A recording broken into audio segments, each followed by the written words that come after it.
गुलाबी शहर के मध्य में बड़ी चौपड़ के इलाके में स्थित है हमारी यात्रा का पहला स्मारक, प्रतिष्ठित हवा महल। इस 5 मंजिला चमत्कार का हर इंच लुभावनी बारीकियों से सजाया गया है। इस महल का निर्माण 1799 में महाराजा सवाई जय सिंह के पोते सवाई प्रताप सिंह ने करवाया था। और क्यों, यह जानकर आपको आश्चर्य हो सकता है। दरअसल 18वीं सदी में पर्दा प्रथा का सख्ती से पालन किया जाता था। राजपूती शाही घराने की महिलाओं को अजनबियों द्वारा देखे जाने या फिर किसी सार्वजनिक क्षेत्र में दिखने की अनुमति नहीं थी। हवा महल इस अनोखी चुनौती का चतुराईपूर्ण किया गया समाधान था। इसका उद्देश्य बाहर देखने वाली एक दीवार जिससे आप स्वयं न दिखे के रूप में था, एक प्रकार का वास्तुशिल्प पर्दा जिससे शाही घराने की महिलाएं बाजार और उसकी जीवंत गतिविधियों को बिना दिखे स्वतंत्र रूप से देख सकती थी। इस संदर्भ में महल शब्द लगभग भ्रामक है, क्योंकि इस इमारत का उद्देश्य कभी भी निवास के रूप में कार्य करना नहीं था। यह 5 मंजिला इमारत वास्तव में काफ़ी पतली है, जिसकी शीर्ष 3 मंजिलें बामुश्किल एक कमरे की चौड़ाई वाली है और इनमें कक्ष हैं जिनमें महिलाएं बैठा करती थी। जैसे ही हम बड़ी चौपड़ चौराहे से आमेर की ओर जाने वाली बाईं सड़क पर कुछ कदम आगे बढ़ते हैं, हवा महल का शानदार दृश्य हमारी आंखों के सामने आ जाता है। सुबह के 10 बजे हैं और गुलाबी शहर की सड़कें स्थानीय लोगों के दैनिक जीवन की हलचल से जीवंत हो उठी हैं। शहर की भीड़भाड़ वाले यातायात के शोर और वाहनों की दौड़ के सामने हवा महल बिल्कुल शांत और स्थिर खड़ा है। महल की सभी अलंकृत जालीदार मधुकोश आकार वाली खिड़कियां सुरम्य नीले आकाश के नीचे सूरज की रोशनी में चमकती हैं।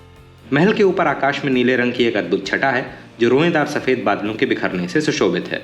हलचल भरा व्यस्त शहर, तेज दौड़ती गाड़ियां, भव्य हवा महल, सफ़ेद बादलों वाला सुरम्य नीला आकाश, उत्साहित लोग और चमकते सूरज को एक साथ देखकर ऐसा लगता है कि मानो किसी प्रतिभाशाली कलाकार द्वारा बनाई गई पेंटिंग देख रहे हों।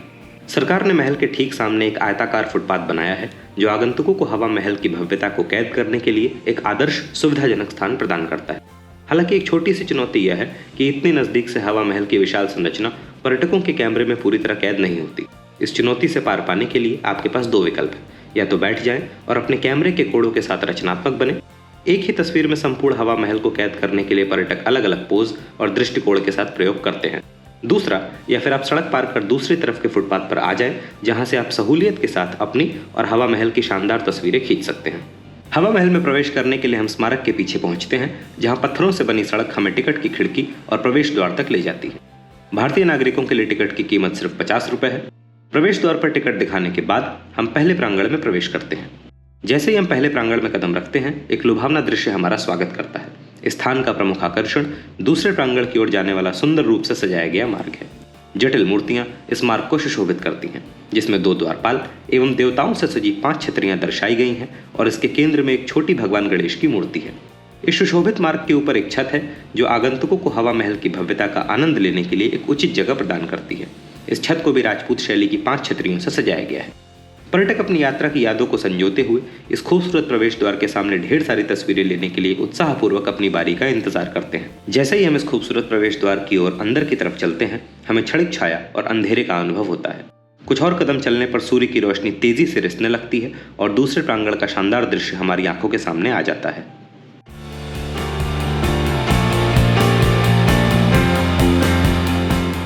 हमारी हवा महल की कहानी में आगे बढ़ने से पहले आप इस डॉक्यूमेंट्री का टीजर देखें।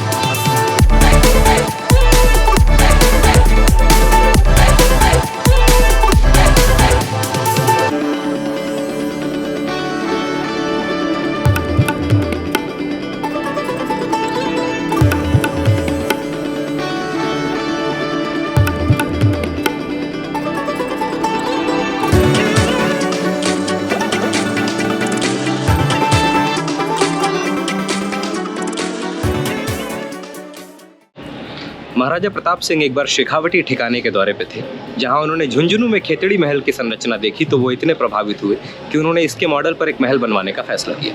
हवा महल उसी प्रेरणा का परिणाम था। हवा महल को लालचंद उस्ताद द्वारा डिज़ाइन किया गया। लाल और गुलाबी बलुआ पत्थर से बना यह अनोखा महल पिरामिड के आकार का है। इसकी 5 मंजिलें हैं जिनकी ऊंचाई है 50 फीट। इसे अक्सर बिना नींव की बनी दुनिया की सबसे ऊंची इमारतों में से एक में गिना जाता है। हवा महल की रचना भगवान कृष्ण के मुकुट के रूप में है, क्योंकि महाराजा प्रताप सिंह भगवान कृष्ण के प्रति समर्पित थे। महल में कुल 953 छोटे छोटे खिड़के हैं, जिनमें से प्रत्येक में छोटी जालीदार गुलाबी खिड़की, बालकनियाँ और लटकती कंगनी वाली मेहराबदार छतें हैं। इस चतुर रचना की वजह से यह महल गर्मियों में ठंडा और हवादार रहता है। बाहरी हिस्से की समृद्ध सजावट के विपरीत महल का आंतरिक भाग बहुत सरल है, लेकिन यहीं से आपको जयपुर शहर का सबसे अच्छा दृश्य भी देखने को मिलेगा। अन्य महलों के विपरीत हवा महल के सामने कोई प्रवेश द्वार नहीं है, आपको इमारत के किनारे मौजूद एक द्वार से प्रवेश करना होता है। जैसे ही हम दूसरे प्रांगण में प्रवेश करते हैं, आंगन के केंद्र में स्थापित फव्वारा हमारा स्वागत करता है। यह प्रांगण पहले वाले से बड़ा है और यहाँ से हम हवा महल की दूसरी, तीसरी और चौथी मंजिल देख सकते हैं। अभी तक स्मारक का रंग ज़्यादातर पीला रहा है, लेकिन इस आंगन में अब हम हवा महल की अद्वितीय गुलाबी छत्ते वाली खिड़कियाँ भी देख सकते हैं। इस आंगन के चारों तरफ अलग अलग कक्ष बने हुए हैं। जैसे ही हम सामने की तरफ बाईं ओर को जाते हैं, हम राजस्थानी लोक कलाकारों को पर्यटकों के लिए प्रफुल्लित गीत गाते हुए सुनते हैं। यहीं बगल से इमारत की छत पर पहुंचने का रास्ता खुलता है। हवा महल में आपको छत तक पहुंचने के लिए पारंपरिक सीढ़ियां कम मिलेंगी, इसके बजाय स्मारक के भीतर चढ़ने और उतरने के लिए रैंप बनाए गए हैं। हम रैंप का रास्ता लेते हैं, जिसकी दीवारें सफ़ेद संगमरमर से ढकी हुई हैं, जो इसे बाहर की तुलना में ठंडा रखती हैं। हम हवा महल की पहली छत पर पहुंचते हैं। यह छत आंगन को चारों तरफ से घेरती है और आगंतुकों के टहलने के लिए एक बड़ा आयताकार खुला स्थान प्रदान करती है। हम भी टहलते हुए छत के मध्य में पहुंचते हैं, जहां से हमें दोनों आंगन और हवा महल की गुलाबी खिड़कियों का सुंदर दृश्य साथ साथ दिखाई पड़ता है। यह स्थान तस्वीरें लेने के लिए पर्यटकों के बीच लोकप्रिय है।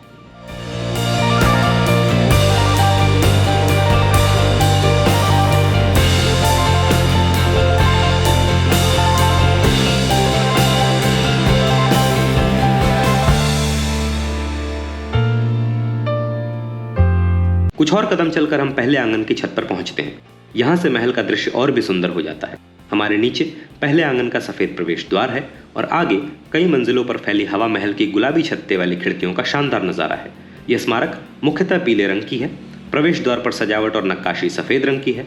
हमारे सामने मौजूद खिड़कियां गुलाबी रंग की हैं और ऊपर आकाश रुई जैसे सफेद बादलों के साथ नीले रंग का है। वीडियो में यह दृश्य आपको कितना भी खूबसूरत और विरोधाभासी क्यों न लगे, यकीन मानिए यह व्यक्तिगत रूप से देखने पर और भी मनमोहक लगता है।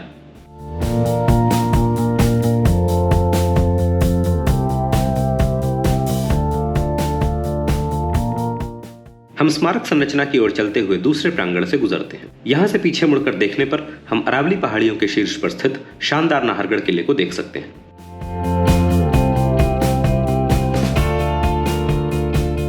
जैसे ही हम स्मारक में प्रवेश करते हैं, हम देखते हैं कि महल के इस भाग को गुलाबी रंग में रंगा गया है और इस संरचना की दीवारें छोटे आयताकार हरे रंग की लकड़ी से बनी खिड़कियों से भरी हुई। हम हवा महल के उस हिस्से में पहुंच गए हैं जहां इन दीवारों के परे वह स्थान है जहां लोग इस महल की सुंदरता की प्रशंसा करने के लिए इकट्ठा होते हैं।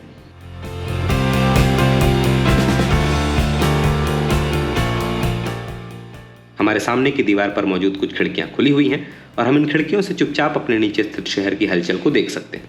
कोई भी इन खिड़कियों को खोलकर इस नाटकीय दृश्य को स्वयं देखने का मौका नहीं चूकता। इसके बाद हम हवा महल के अंदरूनी हिस्से की ओर चलते हैं, जहां से हम इस संरचना के मध्य में स्थित प्रमुख खिड़कियों को देख सकते हैं। ये खिड़कियां आकार में काफी बड़ी हैं और इन्हें स्थायी रूप से बंद किया गया है। साथ ही इन खिड़कियों के समानांतर एक बाड़ भी चलती है ताकि कोई भी इन खिड़कियों के बहुत नजदीक न जा सके। इस स्थान से पीछे मुड़ने पर दूसरा प्रांगण पुनः सामने आता है। इस गर्म मौसम में महल का यह हिस्सा आश्चर्यजनक रूप से काफी ठंडा है और यहाँ हम सभी दिशाओं से आने वाली ठंडी हवा का अनुभव कर सकते हैं। थोड़ी देर धूप में टहलने के बाद सभी लोग महल के इस हिस्से में आराम करने के लिए कुछ पल बिताते हैं और यहाँ रहते हुए कई तस्वीरें खींचते हैं।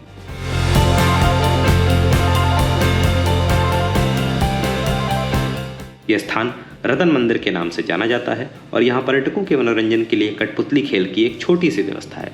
रतन मंदिर के दोनों किनारों की वास्तुकला आकृति में समान है और नीचे मौजूद जयपुर शहर का एक जैसा नजारा प्रस्तुत करती है।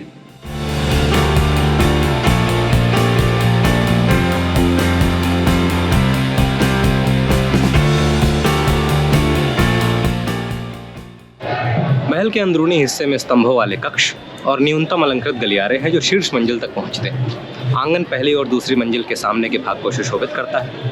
निचली 2 मंजिलों के विपरीत शीर्ष 3 मंजिलों की चौड़ाई एक कमरे से अधिक नहीं है। इमारत के आंगन के केंद्र में फव्वारे लगे हुए हैं। यह महाराजा जय सिंह का पसंदीदा रिसोर्ट था, जो हवा महल को उसके शीतलन प्रभाव के साथ साथ आंतरिक सज्जा के कारण पसंद किया करते थे। महल की ऊपरी मंजिलों तक पहुंचने के लिए सीढ़ियां नहीं बल्कि रैंप है, जिनसे शाही महिलाओं की पालकियों को लाया और ले जाया जा सकता था। इसके बाद हम ऊपर जाने वाली रैंप के माध्यम से स्मारक की तीसरी मंजिल पर पहुंचते हैं।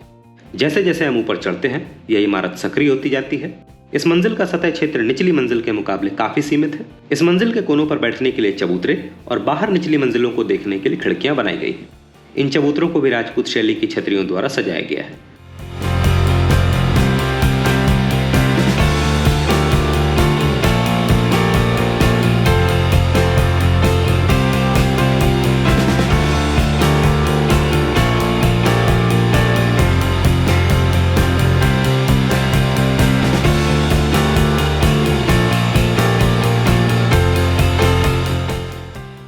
इस मंजिल पर कमरे और भी छोटे हैं, लेकिन उनमें लगने वाली खिड़कियां बड़ी हैं।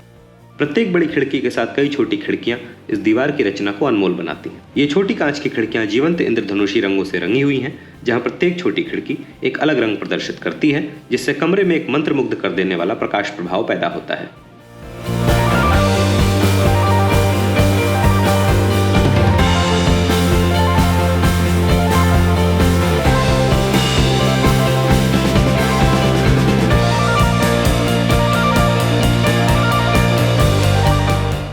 अब हम सीढ़ियों से महल की चौथी मंजिल पर पहुंचते हैं। हवा महल की ऊपरी दो मंजिलें क्षेत्रफल और आकार में बहुत छोटी हैं और ज्यादातर समय लोगों से भरी रहती हैं। यहाँ खड़े होने के लिए बहुत कम जगह है, लेकिन ऊपर से दृश्य इतना मनमोहक है कि लोग शहर और आसपास की अरावली पहाड़ियों को देखने के लिए चिलचिलाती गर्मी में भी खड़े रहते हैं। यह स्थान इतना ऊंचा है कि यहाँ से जंतर मंतर का सम्राट यंत्र, सिटी पैलेस का घंटाघर और अरावली पहाड़ियों पर स्थित नाहरगढ़ किला स्पष्ट रूप से दिखाई देता है। साथ ही आप यहाँ से पूरे महल परिसर को भी देख सकते हैं।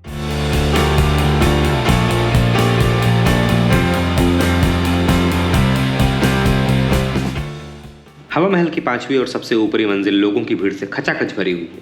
इससे पहले कि हम अंतिम मंजिल पर चढ़े, आइए निकटवर्ती वॉच टावर की ओर चले, जो हवा महल की केंद्रीय इमारत के बगल में स्थित है।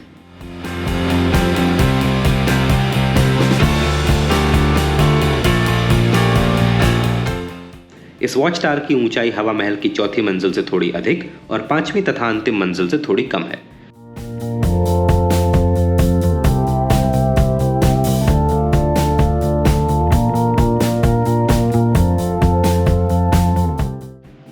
हवा महल की मुख्य इमारत के विपरीत यह वॉच टावर शांति से खड़े होने और महल और उसके आसपास की संरचनाओं की सुंदरता का आनंद लेने के लिए पर्याप्त जगह प्रदान करता है।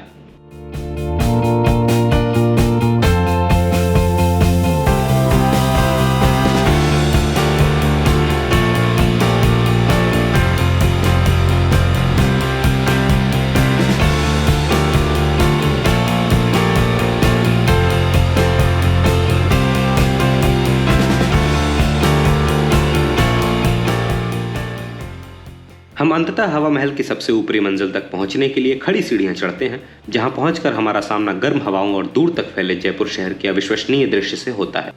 शहर के चारों ओर विशाल अरावली पर्वत श्रृंखला स्थित है। महल के शीर्ष मंजिल पर पहुंचकर ऐसा लगता है कि मानो हम सामने दिख रही पहाड़ियों के समान ऊंचाई पर ही खड़े हों। इस शानदार महल की सबसे ऊपरी मंजिल पर पहुंचकर हमें एहसास होता है कि निर्माण के 200 साल बाद भी यह महल वास्तव में अपने नाम हवा महल अर्थात हवाओं का महल को बरकरार रखता है। स्थान का क्षेत्रफल बहुत ही सीमित है और व्यस्त दिनों में पर्यटक यहाँ पहुंचने के लिए कतार में इंतजार करते हैं। इसलिए अपने मन में शहर की खूबसूरत छवि को संजोकर अब हम वापस चौथी मंजिल की ओर चल पड़ते हैं।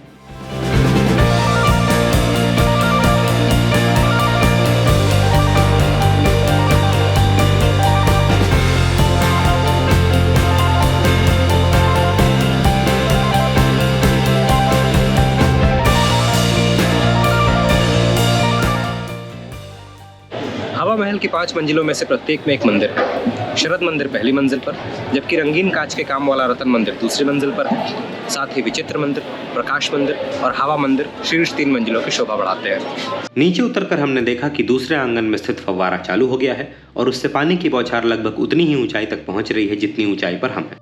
हम रैंप से नीचे दूसरे आंगन की ओर बढ़ते हैं, जहां लोग अब फव्वारे के साथ तस्वीरें ले रहे हैं।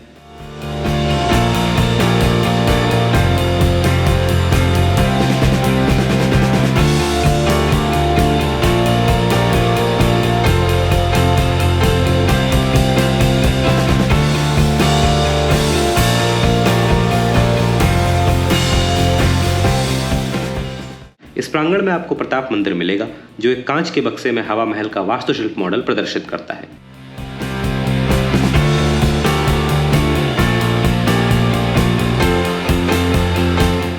यहाँ महाराजा प्रताप सिंह की आदमकद प्रतिमा भी है, जिन्होंने इस महल की कल्पना की थी।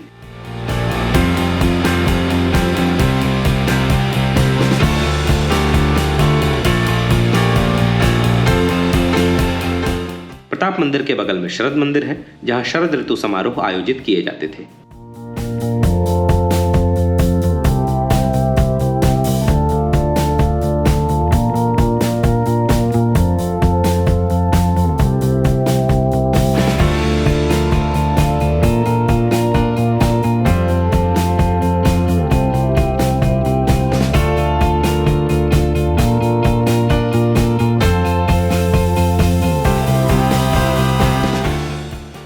यूनिट ट्रस्ट ऑफ इंडिया ने इस अद्वितीय ऐतिहासिक संरचना को बनाए रखने के लिए अपना हाथ बढ़ाया है। यह इमारत राजस्थान सरकार के पुरातत्व विभाग के नियंत्रण में है। महल को नया रूप देने के लिए वर्ष 2006 में 4.5 मिलियन रुपए की अनुमानित लागत के साथ नवीनीकरण का कार्य किया गया था। हाल ही में पर्यटन विभाग ने रात्रि पर्यटन को बढ़ावा देने के लिए महल के बाहरी हिस्सों को रोशन किया है।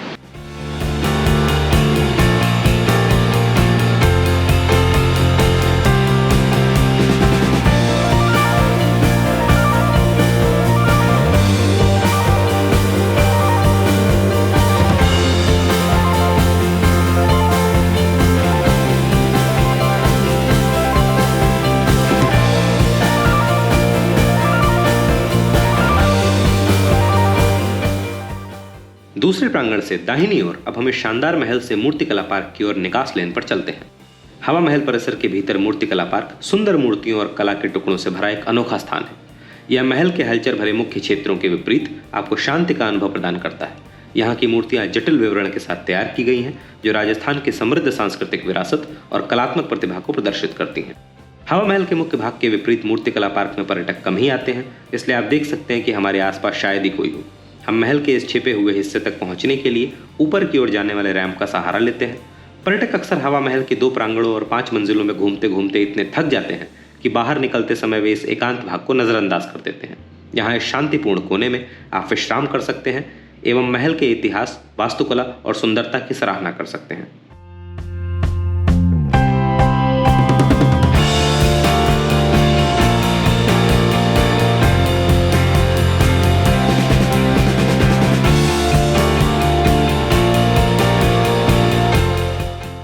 अगले एपिसोड में हमारी अगली मुलाकात तक आप सभी को नमस्कार, अलविदा, जय हिंद।